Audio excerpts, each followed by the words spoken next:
Well, good morning, Central Indiana. It is now 9 a.m. on your Sunday morning. Thanks for waking up with us, making us a part of your morning.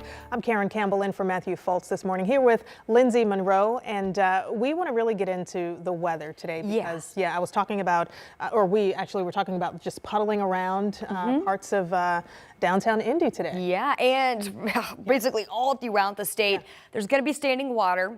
Roads are going to be waterlogged. Now we're going to start to see the wind picking up as well. So a wind advisory is now in effect. So it's a combination of the wind and the rain that's going to make travel a little tricky today.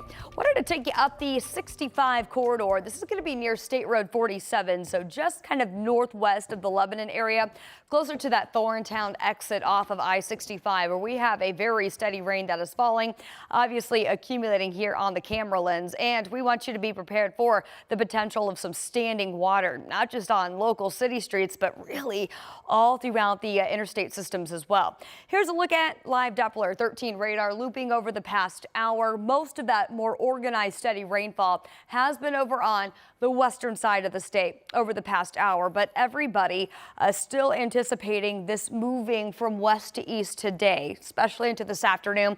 So we're certainly not done with the rain just yet. From Indianapolis up to Lafayette, that's where some of that heavier rainfall currently coming down as we see this looping off to the north, off to the northwest as well. Still seeing some of that heavy rain developing in central Illinois, and all this is headed in our direction. It's got this counterclockwise motion as it's rotating around this area of low pressure, but the storm system itself is lifting off to the northeast. That's why all of this rain you still see back across portions of Illinois is still headed in our direction. We've already picked up a pretty significant amount of rainfall in a short time period. Over the past 24 hours, over an inch of rain has been reported in Indy. Check out Lafayette, already approaching 1.5 inches. And I wouldn't be surprised if everybody here in central Indiana sees an additional 1/2 inch to 3/4 inch when this is all said and done.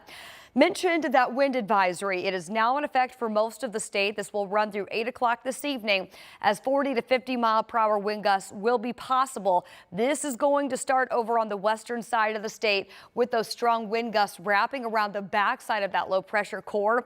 50 mile per hour wind gusts possible in Terre Haute between now and noon. The core of those stronger wind gusts then moves through the central tier of the state by about 4 o'clock today. 50 to perhaps even higher mile per hour wind gusts possible. That's Shelbyville to the Indianapolis metro. Those 50 mile per hour wind gusts make their way into Richmond by about 6 to 7 o'clock today before eventually the wind will ease later on. The time frame pretty similar to that rain moving out mainly after 7 o'clock this evening. We'll talk more about rainfall potential. The mild temperatures we've got now also coming to an end. More on that cooler trend coming up in your full forecast. Lindsay, thank you. Right now, a teen is recovering after he was shot while walking down the street on the west side. Metro Police were called to Girard Drive, that's near Plainfield Avenue and Lyndhurst Drive, around 9 last night. They found a teen with an apparent gunshot wound. He was taken to a hospital and is expected to recover. Police say the teen got into an argument with someone in a nearby vehicle, and someone in that vehicle shot him. So far, there is no information about a possible suspect or the car that was involved. Anyone with information is encouraged to contact IMPD. The man convicted in the Delphi murders is in a new prison this morning. Richard Allen has been transferred to Westville Correctional Facility. He is now serving a 130-year sentence for killing Abby Williams and Libby German in 2018. A jury convicted Allen of the crimes in November after a month-long trial. This morning, doctors are putting out a warning about RSV cases. They say they're on the rise here in Indiana. It's a virus that can be dangerous, especially for babies and the elderly. But RSV can impact anyone. Our Marina Silva talked with a family who spent weeks in the hospital with their baby girl. October 2019 was a difficult one for the Myers family. They spent more than a month at Riley Hospital in the NICU while baby Rosalind was fighting RSV. Thankfully, she is happy and healthy. Jared Myers never thought he'd end up watching his baby girl get rushed to Riley Hospital. They did some more tests and said, yes, she has RSV. At this point, we think you need to go to the emergency room. Rosalind ended up going by ambulance, but before that, she stopped breathing. twice. So they intubated her and put her on a ventilator. That's the danger of RSV, and a doctor at Riley Hospital says right now the virus is on the rise. It starts just before the holidays, and then it explodes during the holidays, and then you tend to have peak of disease around January and February. It's not just our little ones in danger. In the last few years, it's become clear that RSV is not limited to infants. Also elderly individuals can get it, and it could be quite severe and with an increased mortality among them as well. With modern medicine, he says vaccines are key too. We have a vaccine that can be given to elderly individuals as a way of protecting them against bad RSV. So there is a vaccine for that. Now there is a vaccine that you can give to mothers during pregnancy that antibodies is passed to the baby through the placenta, through the womb, and you can protect that baby for the first few months of life. When Rosalind got RSV, she was intubated for a while. Her dad says when they finally got to bring her home, it was joyous. Thank God I didn't have to. Things like washing your hands, staying away from sick people, and not kissing babies' faces are ways that you can try to avoid RSV.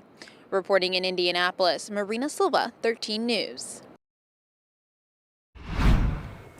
Well, it's not just RSV because flu cases are also picking up. New data from the CDC shows positive tests were up 12% last week compared to the week before, and more than 12,000 people were hospitalized because of flu. That's up nearly 9,000. Here in Indiana, the State Department of Health says influenza-like illness is considered high right now. There were 2 flu-related deaths last week and 8 total for the current season. And because of higher rates of respiratory illnesses, a lot of hospitals are restricting who can visit patients right now. IU Health, Franciscan Health, Community Health Network, Eskenazi, and Ascension St. Vincent are all making restrictions. They are not allowing visitors who have symptoms of illness. So things like fever, cough, headache, sore throat, and runny nose. They're also not allowing any visitors under the age of 18. I think of Pink and I think of Amelia. I'm pretty sure. For this birthday party, the cake and decorations are all for baby Amelia. But Amelia wasn't there. 10 years ago, her body was found by a hiker at Eagle Creek Park. Police say she was wrapped in a sweatshirt and still had the umbilical cord attached and could have been a day old.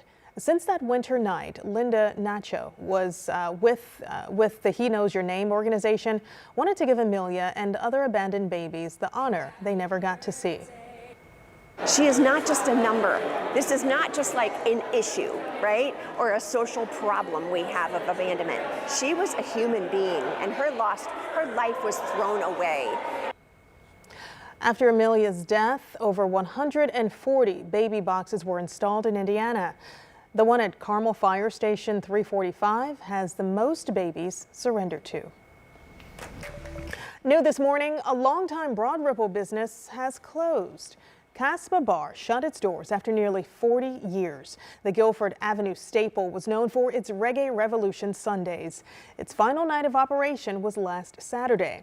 Owners announced the closure on Facebook, saying it's a moment they fought for as long as they could. So far, they haven't said why the bar has closed. And we first told you yesterday that Scarlet Lane Brewery in McCordsville is also planning to close. The woman-owned business has been around for more than 10 years. Its last day will be New Year's Eve.